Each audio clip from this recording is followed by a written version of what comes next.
चलिए सर आगे बढ़ते हैं। अगला स्टैंडर्ड जो हमने अपने सेशन के अंदर कवर करना है that is IS 21, the affect of changes in foreign exchange rate, the affect of changes in foreign exchange rate. अब इस स्टैंडर्ड के अंदर कोई बहुत ज्यादा कॉन्सेप्ट नहीं है, बहुत ही लिमिटेड नंबर ऑफ रूल्स या बहुत ही लिमिटेड नंबर ऑफ कॉन्सेप्ट्स हैं। इसीलिए IS 21 के ऊपर कोई सेपरेट बहुत लेंथी सवाल है, ये बहुत ही मुश्किल है। कोई 4-5 मार्क का तो शॉर्ट क्वेश्चन बना सकता है, लेकिन कोई सेपरेटली 15-20 मार्क का सवाल IS 21 पे नहीं पूछा जा सकता। हाँ, या तो इसके ऊपर कोई सेपरेट आपके पास 4 से 6 मार्क तक का सवाल आ सकता है, या फिर IS 21 दूसरे स्टैंडर्ड के साथ मिला जुला कर पूछा जा सकता है। हो सकता है कि IS 21 को डेफर टैक्स के साथ मिला जाए के पूछा जाए। हो सकता है कि IS 21 को लीज के साथ मिला के पूछा जाए। हो सकता है कि IS 21 को फाइनेंशियल इंस्ट्रूमेंट के साथ मिलाकर पूछा जा रहा हो। तो इट्सेल्फ ये बहुत ही छोटा सा स्टैंडर्ड है, इसमें बहुत लिमिटेड से रूल्स हैं जो हमने समझना है। सेपरेटली इसके ऊपर कोई लॉन्ग क्वेश्चन तो नहीं आ सकता। हाँ, 5-6 मार्क का सवाल बनाने को बना सकता है, अदरवाइज ये किसी और स्टैंडर्ड के साथ या डेफर टैक्स के साथ मिलकर ही आ रहा होगा। IS 21 का स्टैंडर्ड हमें ये बताता है कि अगर हमारी कंपनी कोई फॉरेन करेंसी ट्रांजेक्शन्स करती है, यानी कि देखो, एक तो कंपनी की होती है फंक्शनल करेंसी, एक तो कंपनी की होती है फंक्शनल करेंसी। सर क्या मतलब होता है फंक्शनल करेंसी का? सर एक कंपनी जिस प्राइमरी इकोनॉमिक इन्वायरमेंट में ऑपरेट कर रही है, एक कंपनी जिस प्राइमरी इकोनॉमिक इन्वायरमेंट में ऑपरेट कर रही है, वहां की जो भी करेंसी है, वहां की जो भी करेंसी है वो आपकी फंक्शनल करेंसी कहलाई जाती है। एक कंपनी जिस भी प्राइमरी इकोनॉमिक इन्वायरमेंट में ऑपरेट कर रही है, वहां की जो भी करेंसी है वो आपके लिए फंक्शनल करेंसी होगी। हमारी फंक्शनल करेंसी के अलावा बाकी जितनी करेंसीज, हमारी फंक्शनल करेंसी के अलावा बाकी जितनी करेंसीज है, उनको हम फॉरेन करेंसी कह रहे होंगे। IS 21 में ये बताता है कि अगर हमारी company during the year different तरह की फॉरेन करेंसी ट्रांजेक्शन करती है, चाहे वो रेवेन्यू से पर्टेनिंग हो, चाहे वो एक्सपेंसेस से पर्टेनिंग हो, चाहे वो एसेट से पर्टेनिंग हो, चाहे वो लायबिलिटी से पर्टेनिंग हो, तो इन फॉरेन करेंसी ट्रांजेक्शंस को हमने कैसे रिकॉर्ड करना है।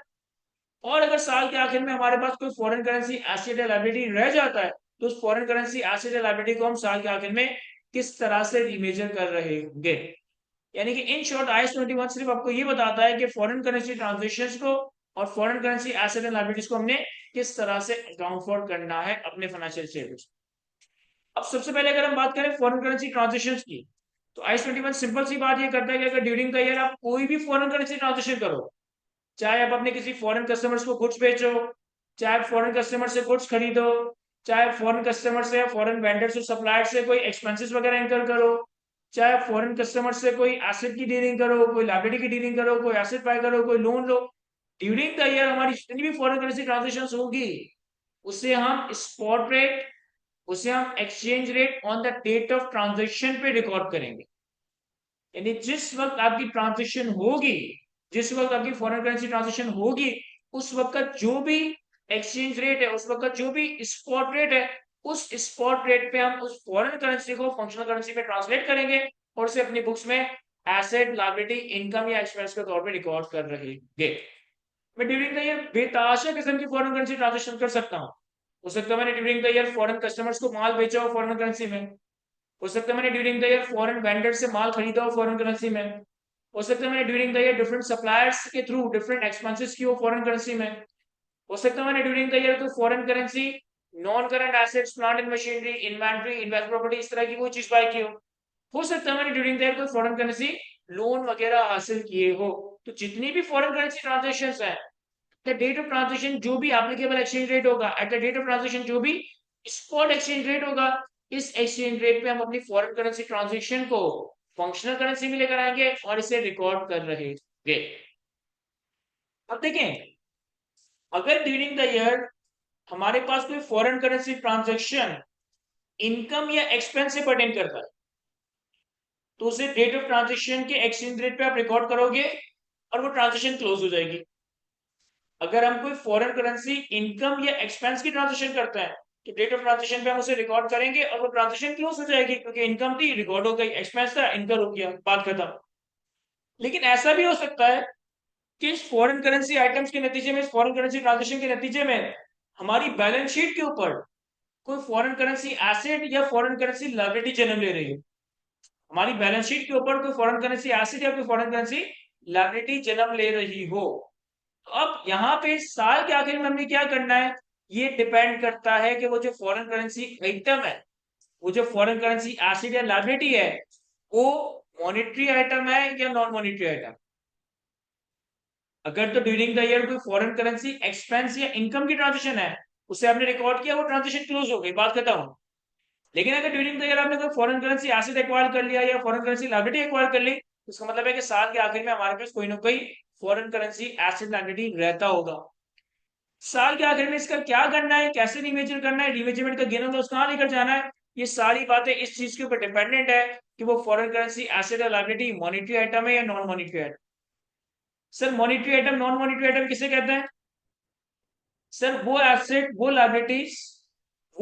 लायबिलिटीज जो कि आपका राइट है टुवर्ड्स सम फिक्स और डिटर्मिनेबल करेंसी यूनिट्स, जो आपकी ऑब्लिगेशन है फॉर सम फिक्स और डिटर्मिनेबल करेंसी यूनिट्स, ये मॉनेटरी आइटम है। अगर मेरा कोई ऐसा राइट है जो कि फिक्स या डिटर्मिनेबल करेंसी यूनिट्स को रिप्रेजेंट करता है, अगर मेरी कोई ऐसी ऑब्लिगेशन है जो कि फिक्स या डिटर्मिनेबल करेंसी यूनिट्स को पे करने की है, तो this is my monetary asset, this is my monetary liability. भाई अगर मेरा लोकल करेंसी, मेरी फंक्शनल करेंसी है पाक रुपी, और मेरा किसी से $1 लाख का रिसीवल है, तो ये $1 लाख का receivable is the right to fix और डिटर्मिनेबल करेंसी यूनिट, ये मेरे लिए मॉनेटरी आइटम। अगर मेरी $2 लाख की लाइबिलिटी है, लोन है, तो ये $2 लाख की लाइबिलिटी लोन हमारा ऑब्लिगेशन टू फिक्स और डिटर्मिनेबल करेंसी यूनिट से, ये हमारी मॉनेटरी लाइबिलिटी।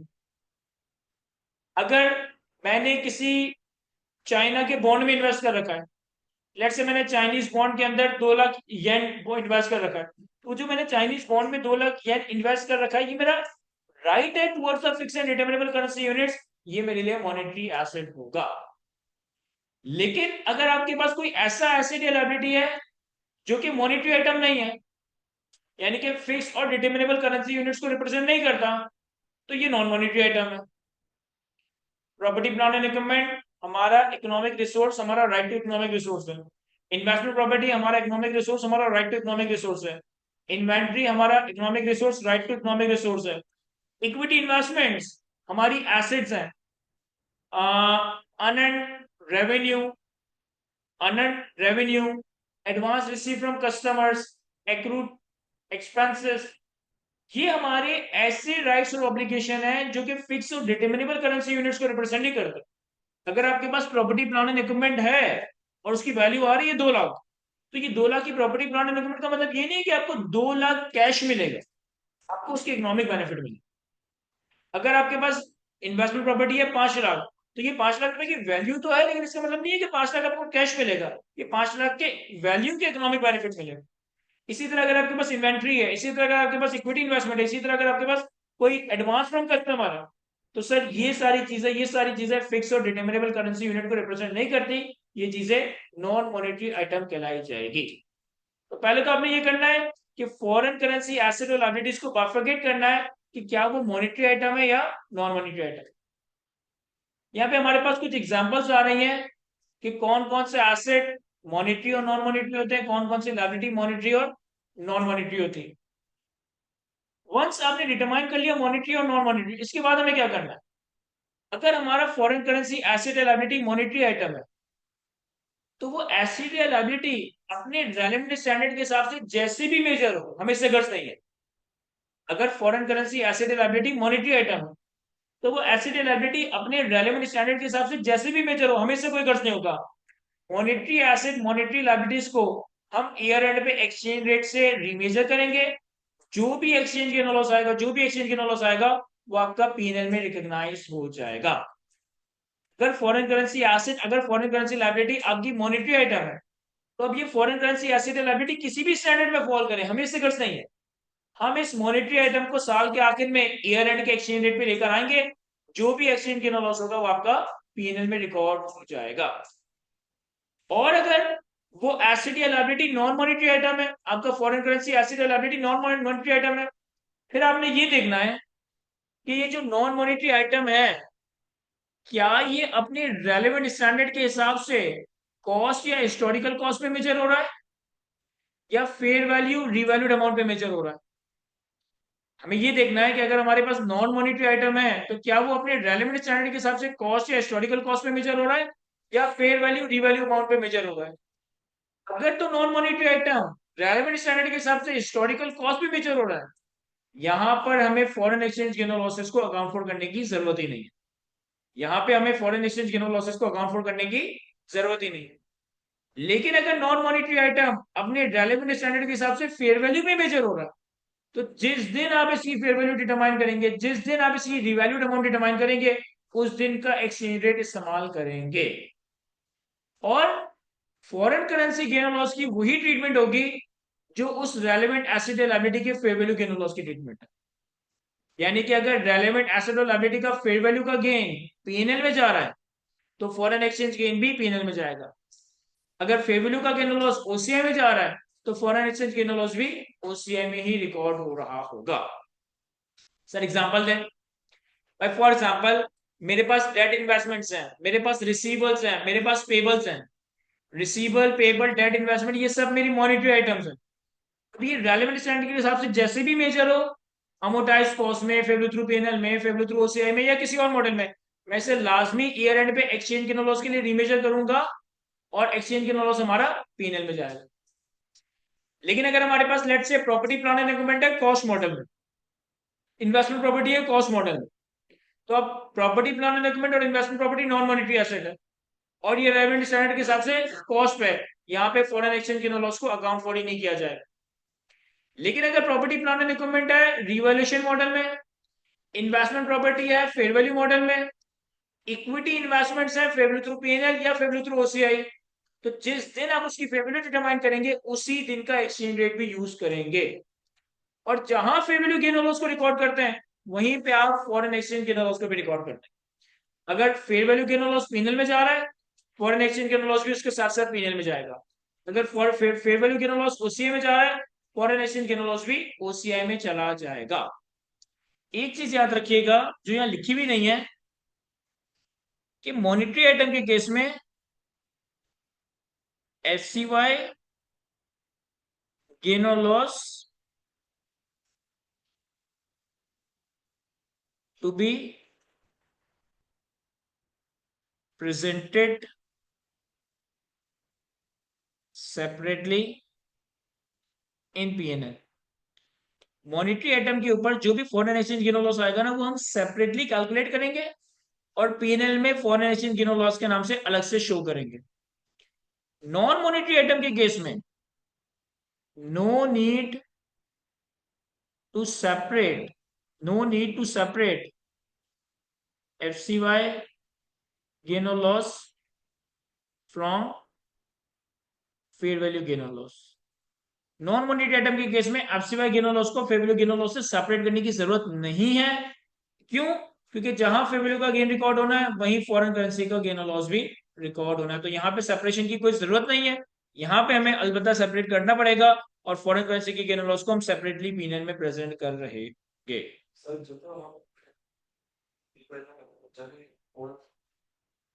अगर तो मॉनिटरी है तो अलग करने की जरूरत है, लेकिन अगर नॉन मॉनिटरी है तो फिर अलग करने की जरूरत नहीं।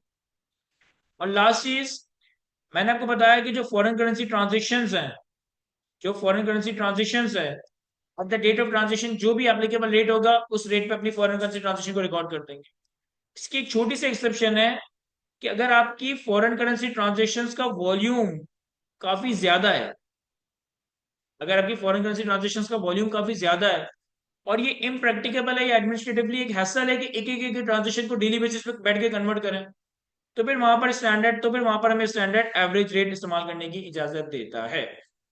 फॉर एग्जाम्पल, मेरी डेली जो सेल्स है ना, वो पीकेआर में भी होती है, डॉलर्स में भी होती है, तो मैं एक एक दिन की बैठ के सेल्स को पीकेआर में कन्वर्ट नहीं कर सकता, तो मैं average rate for the year इस्तेमाल कर सकता हूँ। हम अगर कोई लोन लेते हैं, तो लोन के ऊपर इंटरेस्ट हम ईयर एंड पे रिकॉर्ड करते हैं, लेकिन एक्चुअली तो वो इंटरेस्ट पूरे 12 महीने में डेली बेसिस पे लग रहा होता है ना, तो आप एक एक दिन के इंटरेस्ट को एक एक दिन के रेट से कन्वर्ट नहीं करोगे, वहां पे आप average rate for the year इस्तेमाल कर लोगे। क्लियर है?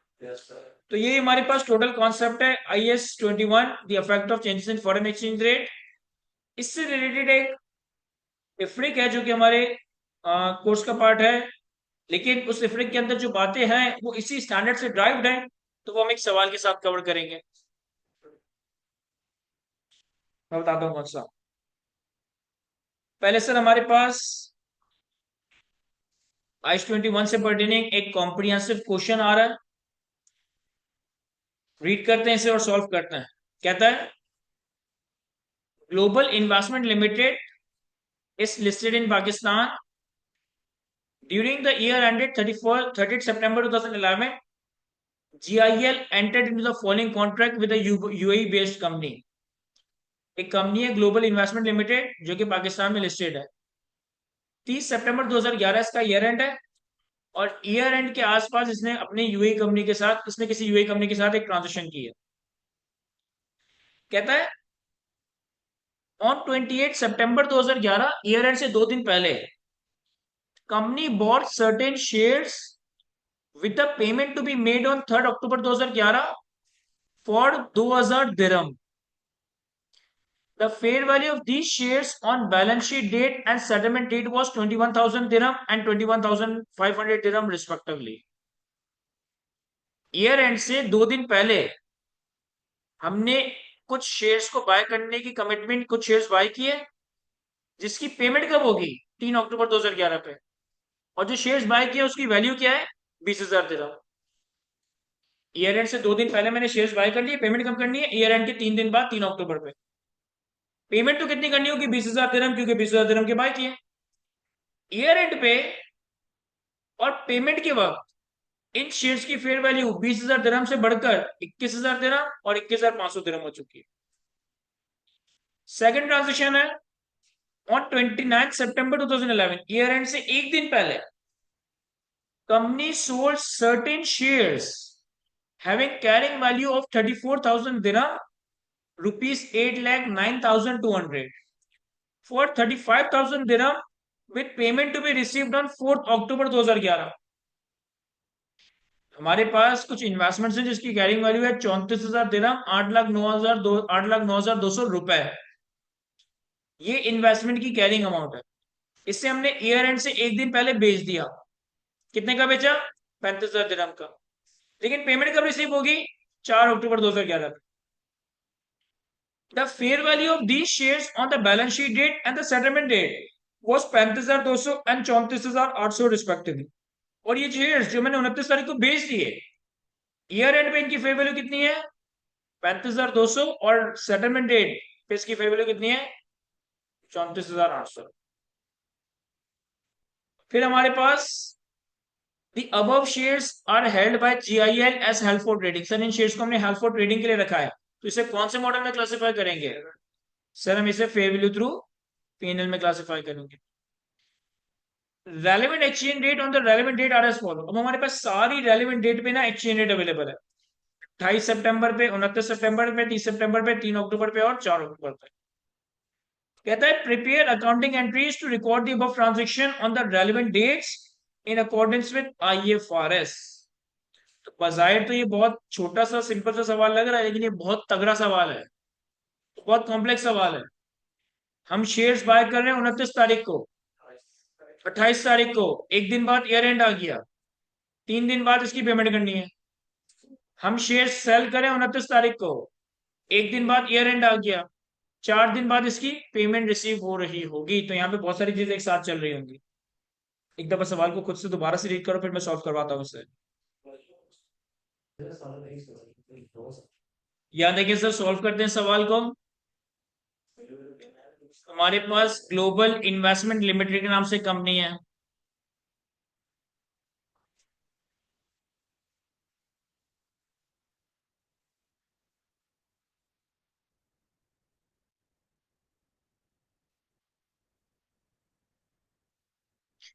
सबसे पहले मैं सिर्फ पहली वाली ट्रांजेक्शन को देख रहा हूं, मैं दोनों ट्रांजेक्शन को साथ नहीं चलाऊंगा, मैं उलझ जाऊंगा। मैं सिर्फ पहली वाली ट्रांजेक्शन को देख रहा हूं जिसमें हमने शेयर्स परचेज किए।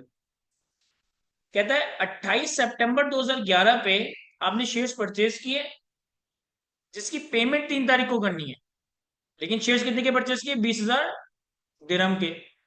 तो आपने 28 सितंबर 2011 पे एक एंट्री बनाई होगी equity investments fair value through PNL debit और पेबल क्रेडिट। कितने से सर 20,000 दिरहम के ये शेयर्स हैं, 20,000 दिरहम के ये शेयर्स हैं और जिस दिन आपने इसको बाय किया 28 सितंबर पे, उस दिन एक्सचेंज रेट कितना है? 24 रुपए पर दिरहम। तो 20,000 दिरहम इंटू 24, तो ये आ गया 4,80,000। ये आ गया 4,80,000।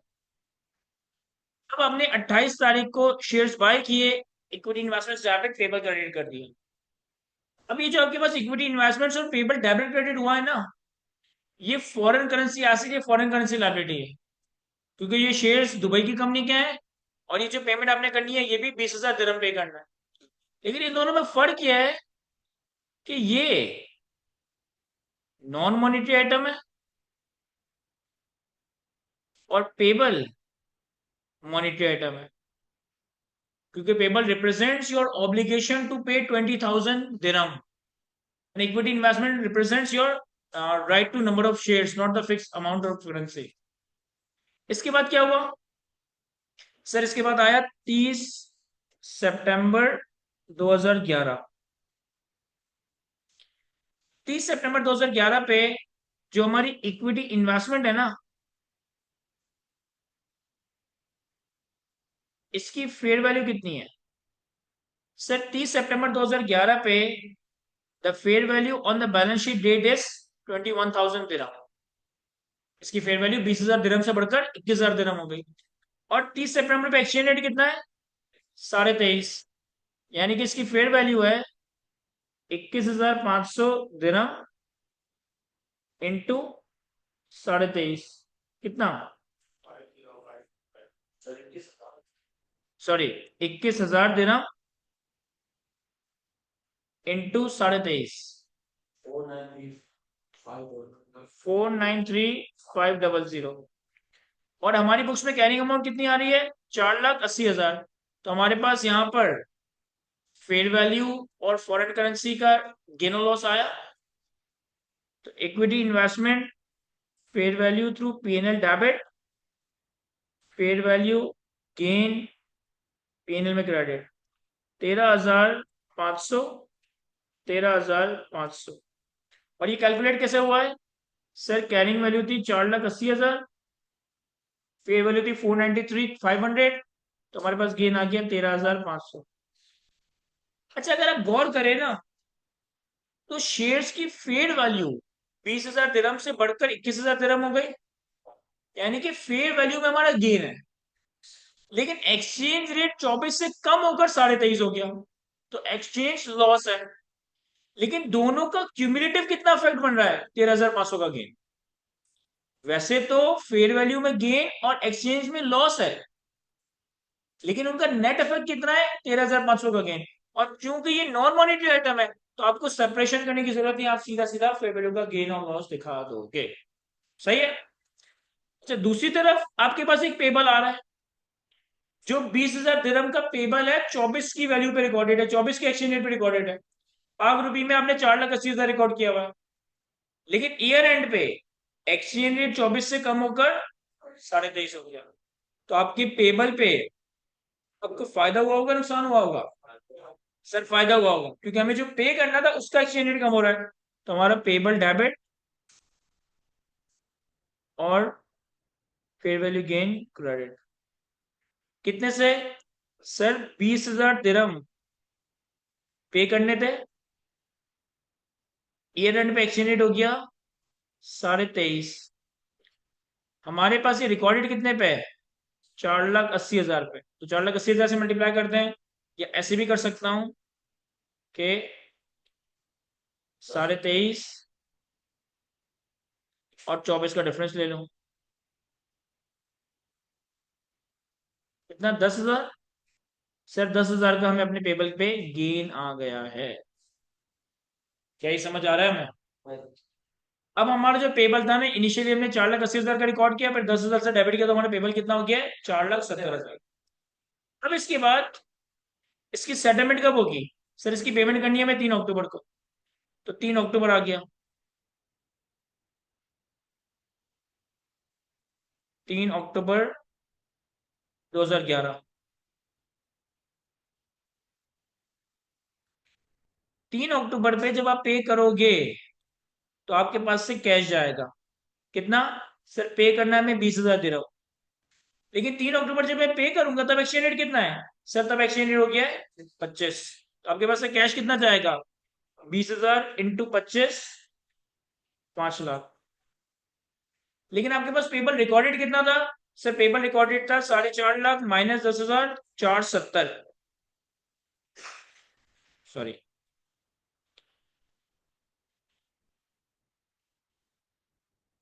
4,70,000 हमारे पास एफ सी वाई लॉस आ गया। देखो यहाँ पे ना आपकी मर्जी है कि आप डायरेक्ट सेटलमेंट की एंट्री बना के F C Y loss record कर लो, डायरेक्ट सेटलमेंट की एंट्री बना के F C Y loss record कर लो, या पहले पेबल को रीमेजर करो। 23.5 के पेबल को पहले 25 पे लेकर आए तो भी आपके पास 30,000 का लॉस आएगा, और फिर 5 लाख से पेबल डेबिट करके 5 लाख से पेबल क्रेडिट करते हैं, इससे कोई फर्क नहीं पड़ता आप दो अलग अलग एंट्री बनाए या एक ही एंट्री के अंदर ये काम करें। इसके बाद 3 तारीख को, 3 तारीख को ही हमें शेयर्स की फेयर वैल्यू भी दी हुई है।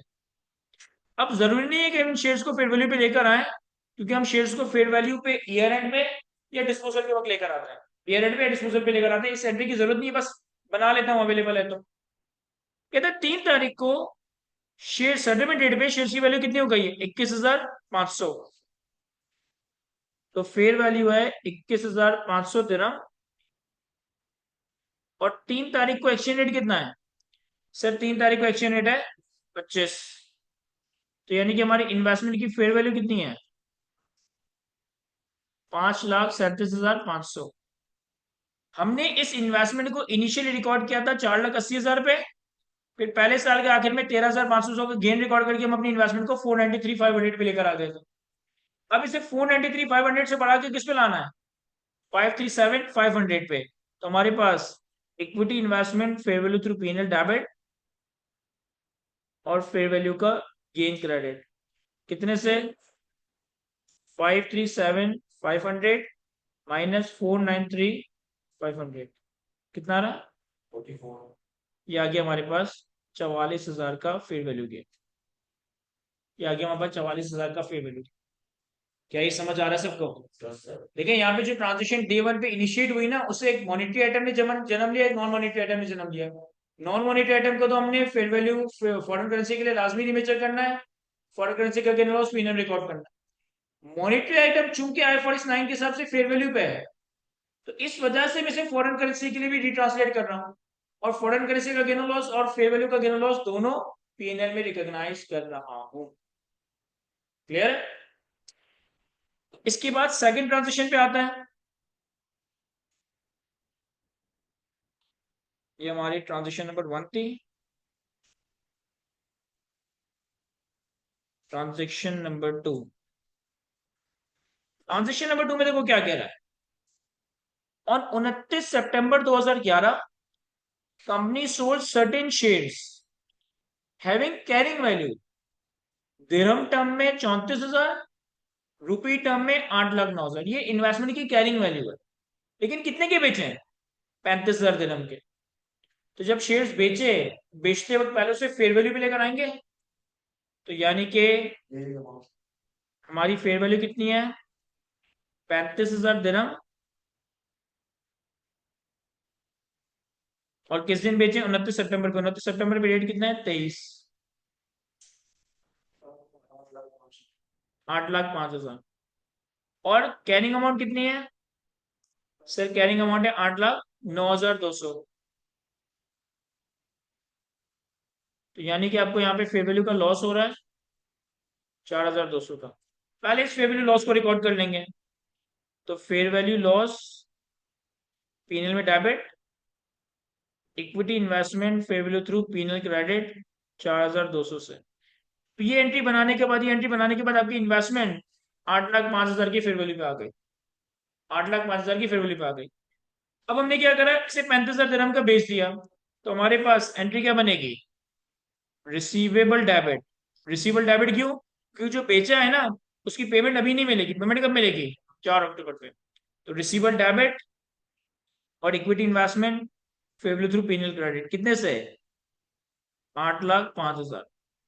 35,000 का बेचा है, और 35,000 दिरहम इंटू 23 का एक्सचेंज है, तो 8,05,000। कोई डिस्पोजल पे गेन और लॉस अराइज नहीं हुआ, क्योंकि फेयर वैल्यू पे बेचा।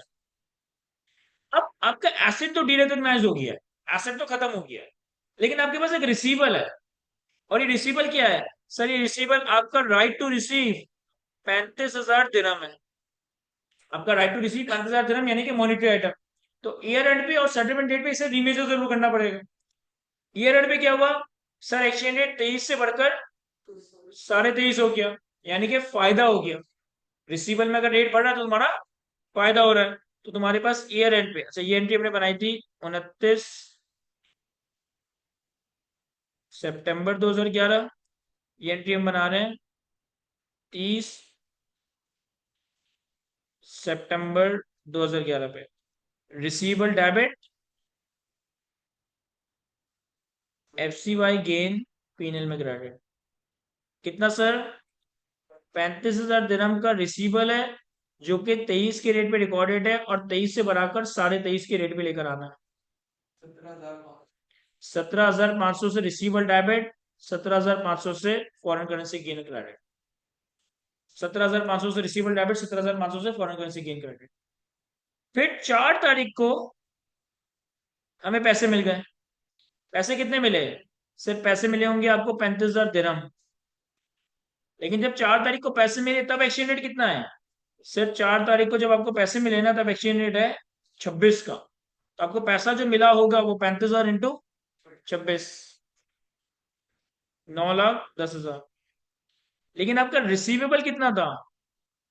सर रिसीवेबल हमने रिकॉर्ड किया था पहले 8,05,000 से, फिर इसे मजीद डेबिट किया था 17,500 से, तो टोटल कितना हुआ?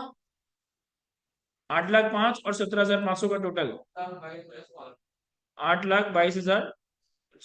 तो हमारे पास सेटलमेंट के वक्त एक एफसीवाई गेन अराइज हुआ जो कि पीएनएल में रिकॉर्ड होगा। अब ये गेन बैलेंसिंग नंबर कैलकुलेट करो, कितना आ रहा है? 87,500। या ये गेन तुम यूं भी कर सकते हो कि 35,000 का रिसीवल था, इसे 26 पे लेकर आना था, और 23.5 पे तुम ऑलरेडी ईयर एंड पे लेकर आ गए थे। 35,000 इंटू 26 माइनस 23.5 भी तुम्हारा 87,500 ही आ रहा होगा। क्या ये समझ आता है? मैं कॉपी कर ले सर इस सवाल को।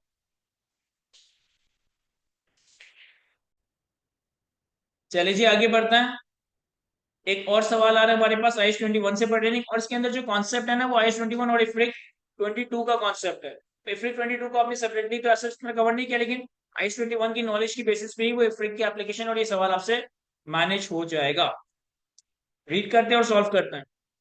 कहता है tiger limited, a Pakistani based company, Tiger Limited, a Pakistani company, is preparing its financial statement for the year ended 31st December 2023. The following foreign currency transactions were carried out during the year. Tiger limited के नाम से एक Pakistani company है, 31 दिसंबर 2023 पर अपने financials बना रही है और आपके पास ये ट्रांजेक्शन अवेलेबल है। On 1 March 2023 company purchase an office building in Canada for 3.2 million. 1 मार्च 2023 में हमने एक बिल्डिंग परचेज की 3.2 मिलियन कैनेडियन डॉलर की।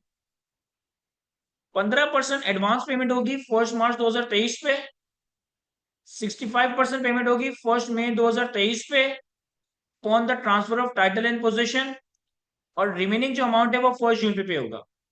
अच्छा 1 मार्च में सिर्फ एग्रीमेंट हो रहा है, 1 मार्च में सिर्फ एग्रीमेंट हो रहा है। एग्रीमेंट के वक्त आप 15% एडवांस पे कर रहे हो, बाकी का 65% आप 1 मई पे पे करोगे, और 1 मई पे आपके पास इस प्रॉपर्टी का टाइटल और पोजीशन आ जाएगा। यानी प्रॉपर्टी का जो रिस्क एंड रिवॉर्ड है वो 1 मई पे आएगा। और 15 और 65 80% हो गया, बाकी की जो 20% है वो आप 1 जून 2023 में पे करो। फिर कहता है ऑन 1 अगस्त 2023 company rented out the building at an annual rent of 0.3 million Canadian dollar for 1 year and receive the full amount in advance on the same date. फिर 1 अगस्त 2023 में आपने ये बिल्डिंग रेंट आउट कर दी 0.3 मिलियन कैनेडियन डॉलर 1 साल के लिए, और पूरा अमाउंट एडवांस में रिसीव कर लिया। Company uses the fair value model for investment property. On 31 December 2023, an independent valuer determined the fair value was 3.1 million Canadian dollar. Investment property को फेयर वैल्यू मॉडल पे रखना है और साल के आखिर में फेयर वैल्यू 3.1 मिलियन डॉलर है।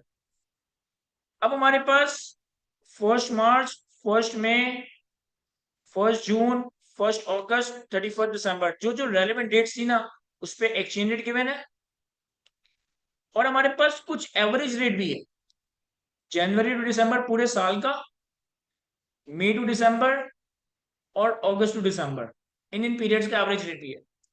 रिक्वायरमेंट में कहता है prepare extracts from the company's statement of financial position and statement of comprehensive income for the year ended 31st December 2023 in accordance with IFRS. Comparative figures and notes to the financial statements are not required. Read करें एक दफा, फिर मैं solve करवाता हूं इससे।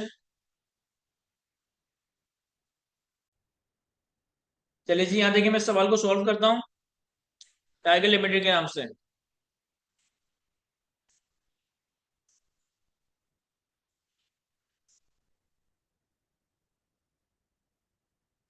देखिए इस सवाल में हमसे बैलेंस शीट और पीएनएल के एक्सट्रैक्ट्स मांगे हैं। मैं जनरल एंट्री बना के भी सवाल सॉल्व कर सकता हूं, मैं डायरेक्टली बैलेंस शीट पीएनएल के एक्सट्रैक्ट्स भी बना सकता हूं। पहले हम एक्सट्रैक्ट्स बनाते हैं ताकि जो सवाल में मांगा है वो हम देखें, हम डायरेक्टली कैलकुलेट कर सकते हैं नहीं, और फिर हम इसके जनरल एंट्री भी बना लेंगे। 1 मार्च 23 पे आपने 15% एडवांस पेमेंट की, तो आपने 1 मार्च 23 पे कितने की बाई की है, 3.2 मिलियन कैनेडियन डॉलर। तो 1 मार्च 23 पे 3.2 मिलियन कैनेडियन डॉलर का 15% पे किया होगा, और 1 मार्च 23 पे रेट कितना है, 145। तो आपने पाक रुपी टर्म में इतना पे कर दिया होगा, 69.6, और अपने पास इसे रिकॉर्ड कर लिया होगा एज एडवांस अगेंस्ट प्रॉपर्टी। 1 मार्च 23 में हमने 3.2 कैनेडियन डॉलर का 15% 145 के रेट पे पे किया, हमने रुपी टर्म में 69.6 रिकॉर्ड कर दिया। फिर 1 मई 2023 पे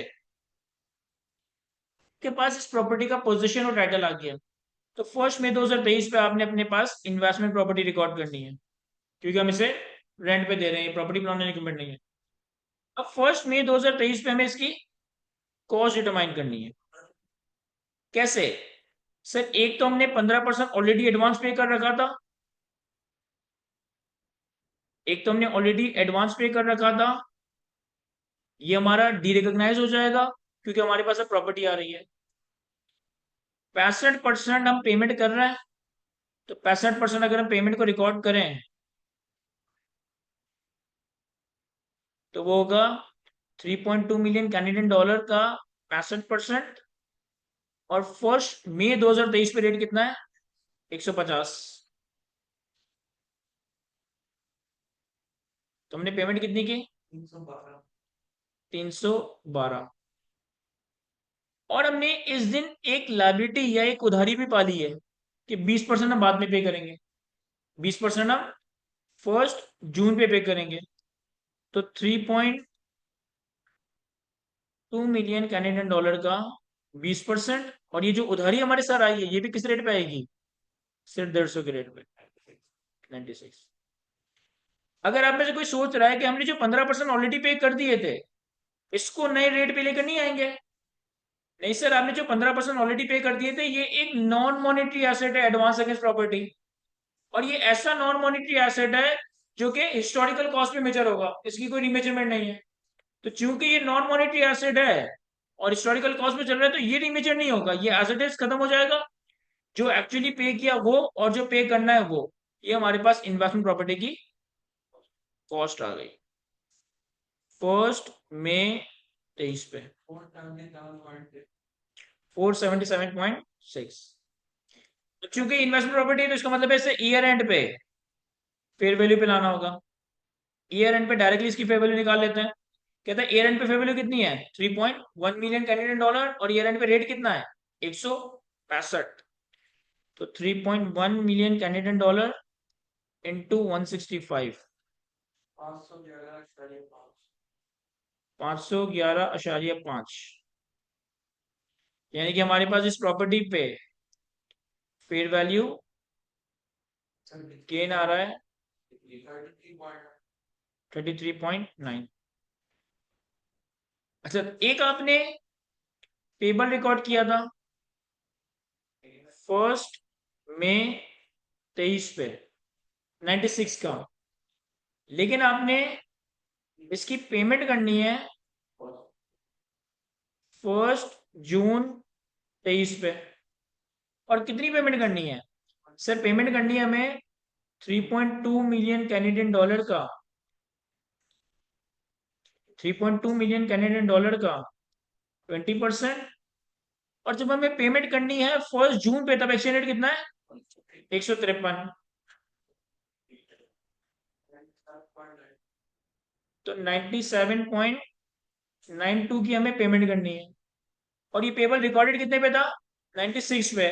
तो अगर 96 पे पेपर रिकॉर्डेड था और 97.92 पे करना पड़ा, तो हमारे पास एफ सी वाई लॉस आया 1.92 का। सही है। फिर एक आपके पास, इसको ईयर एंड पे रिमेजर नहीं करेंगे। सर हमारा ईयर एंड 31 दिसंबर है, ईयर एंड में ही खरीदा, ईयर एंड में ही पोजीशन आया, ईयर एंड में ही पे कर दिया, तो ईयर एंड पे रिमेजर नहीं होगा, बस पेमेंट के वक्त रिमेजर होगा। वो 1.92 का एफसी वाले होता है। फिर ईयर एंड पे से रिमेजर करता, अगर ईयर एंड पे पे ना हुआ होता तो ईयर एंड पे से रिमेजर करता, पे नहीं करता लेकिन ईयर एंड पे रिमेजर जरूर करता। हाँ, फिर भी हम करते हैं। अगर हमारा हाफ ईयर एंड भी आ रहा होता बीच में, half year and quarterly year and भी आ रहा होता, तो भी हमें से रिमेजर करता। अच्छा, फिर इन्होंने एक और बात कही थी कि 1 अगस्त 2023 पे आपने 0.3 मिलियन कैनेडियन डॉलर 1 साल का एडवांस रिसीव कर लिया। तो यानी कि 1 अगस्त 2023 पे आपको 1 साल का रेंट मिला है 0.3 मिलियन कैनेडियन डॉलर। और जब ये मिला होगा तो आपने एंट्री बनाई होगी cash debit unearned rent credit. Unearned rent credit कितने से? सर 1 अगस्त पे रेट है हमारे पास 157, 47.1। अब आपने एडवांस रेंट एक साथ रिसीव कर लिया, आपके पास एक नॉन मॉनेटरी एसेट, आपके पास एक नॉन मॉनेटरी लायबिलिटी रिकॉर्ड हो गई अनअर्न्ड रेंट के नाम से। चूंकि ये नॉन मॉनेटरी अनअर्न्ड रेंट और ये भी अपने कॉस्ट पे रहेगी, फेयर वैल्यू पे नहीं जाएगी, तो अब सब्सिक्वेंटली रेट कुछ भी हो, हमें इसको रिमेजर नहीं करना। हम सिंपली क्या करेंगे, हम अगस्त से लेकर दिसंबर तक के इसी में से रेंटल इनकम रिकॉर्ड करेंगे। कितनी? 47.1। अगस्त, सितंबर, अक्टूबर, नवंबर, दिसंबर, 5 महीने की रेंटल इनकम हमने अर्न कर ली, तो मल्टीप्लाई बाय 5/12, 19.62। हमारे पास 31 दिसंबर 2023 पे अनअर्न्ड रेंट रह जाएगा 27.48। क्या ये सारी कैलकुलेशन समझ आ रही है हमें? ये जो एडवांस अगेंस्ट प्रॉपर्टी रिकॉर्ड किया था, ये एक नॉन मॉनिटरी एसेट था। ये जो एडवांस रेंट रिकॉर्ड कर रहा हूं, ये भी एक नॉन मॉनिटरी लायबिलिटी है। जो पेबल रिकॉर्ड किया था, वो एक मॉनिटरी लायबिलिटी थी। और जो इन्वेस्टमेंट प्रॉपर्टी रिकॉर्ड कर रहा हूं, ये भी एक नॉन मॉनिटरी एसेट, लेकिन ऐसा नॉन मॉनिटरी एसेट है जो कि फेयर वैल्यू पे मेजर, इसलिए इसको रिमेजर भी किया। अब सारे नंबर्स हमने कैलकुलेट कर लिए, बस बैलेंस शीट पीएनएल में प्लॉट करना है।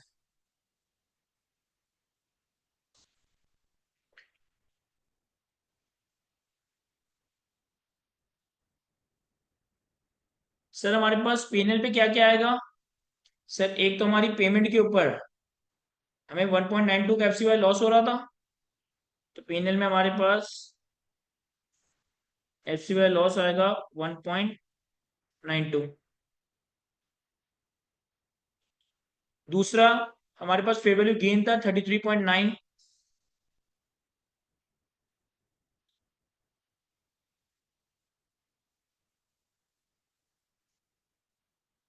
तीसरा, हमारे पास रेंटल इनकम थी 19.62।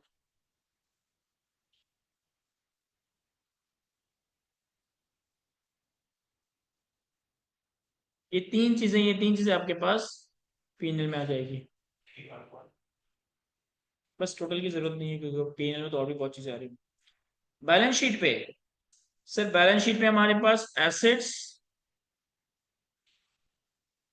एसेट्स में नॉन करंट एसेट्स, और बैलेंस शीट पे हमारे पास लाइबिलिटीज, लाइबिलिटीज में current liabilities. Non current assets में हमारे पास इन्वेस्टमेंट प्रॉपर्टी आ जाएगा। साल के आखिर में इन्वेस्टमेंट प्रॉपर्टी की वैल्यू कितनी है? 511.1। और लाइबिलिटीज में हमारे पास करंट लाइबिलिटीज में अनअर्न्ड रेंट आ जाएगा। साल के आखिर में इसका बैलेंस रहता है 27.48। ये दो चीजें हमारे पास बैलेंस शीट पे आ रही होगी। सही है, कॉपी करो या मैं इसकी जनरल भी बना लेता हूँ पहले। अगर हम इसी को जनरलाइज करें, अगर हम इसी को जनरलाइज करें तो हमारी जनरल एंट्री क्या होगी? देखिए, सबसे पहले आपने 1 मार्च पे एडवांस पे किया, तो 1 मार्च 23 पे advance against property debit cash credit, कितना एडवांस पे किया था? 69.6। फिर आपके पास 1 मई 23 पे प्रॉपर्टी आ रही है, इन्वेस्टमेंट प्रॉपर्टी डेबिट होगी जिसकी हमने कॉस्ट डिटरमाइन की हुई है 5 नहीं 477.6। आपका एडवांस खत्म हो जाएगा। आपने 65% पे किया, 65% जो पे किया वो कितना था? 312। और आपने 25% की लाइबिलिटी अपने सर ली पेबल, जिसका अमाउंट था 96। तो इन तीनों का टोटल हमारा 477.60 बन रहा होगा। फिर आपने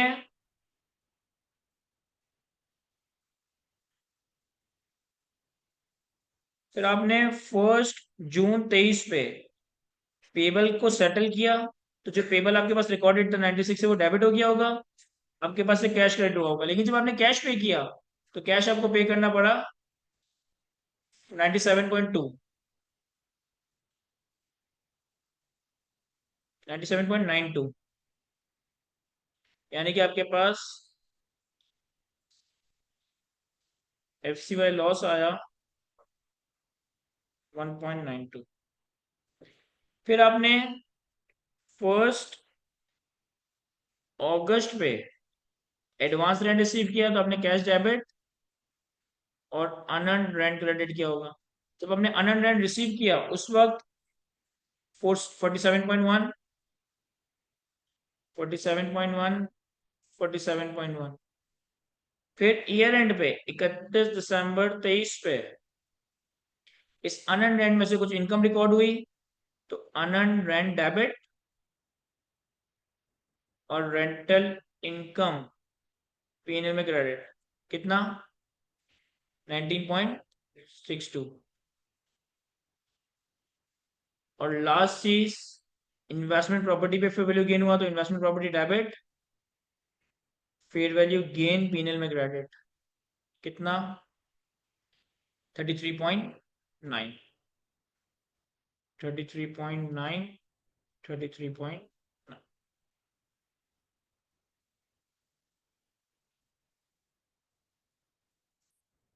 नहीं अमाद, रेंटल इनकम मॉनिटरी नहीं है। अनअर्न्ड रेंट जो हमने रिसीव किया ये मॉनिटरी नहीं है, क्योंकि अनअर्न्ड रेंट के अगेंस्ट आपकी ऑब्लिगेशन टू पे और फिक्स और डिटरमिनेबल करेंसी यूनिट्स नहीं है, बल्कि आपकी ऑब्लिगेशन है प्रॉपर्टी देने की, प्रॉपर्टी को इस्तेमाल करने के लिए देने की। तो अनअर्न्ड रेंट की जो हमने लायबिलिटी रिकॉर्ड की है, this does not represent our obligation to fix or determinate currency units.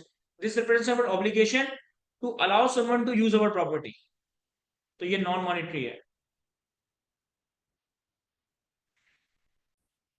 Sir इसमें एवरेज रेट भी दिया हुआ था पूरे साल का, मई से दिसंबर का और अगस्त से दिसंबर का। ये सिर्फ कंफ्यूज करने के लिए दिया हुआ था, इस सवाल में इस एवरेज रेट का कोई काम ही नहीं था। अगर कोई इंटरेस्ट इंटरेस्ट होता तो एवरेज रेट आता, तो ये हमारे सिर्फ कंफ्यूज करने के लिए दिए हुए थे। हमारे सारी ट्रांजेक्शन रेलिवेंट डेट की डेट पे रिकॉर्ड होगी।